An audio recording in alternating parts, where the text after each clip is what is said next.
Buongiorno da Leandro Maggi, buongiorno da Rosolina Mare. Sabato 2 ottobre, una giornata calda ma molto ventilata e la spiaggia di Rosolina Mare oggi si presenta così. Volendo fare un bilancio di quest'estate 2021, secondo sia i pareri degli operatori turistici, commerciali, sia di alcuni amministratori sentiti sull'argomento, ci hanno rilasciato queste dichiarazioni.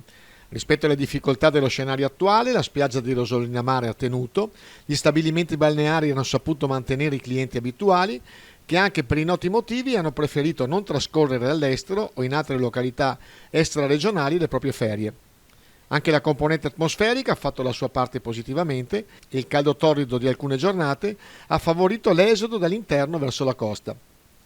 Purtroppo però non si sono raggiunti i dati dell'estate 2019, con tutti i limiti e i costi in più sostenuti per ottemperare alle norme anti-Covid.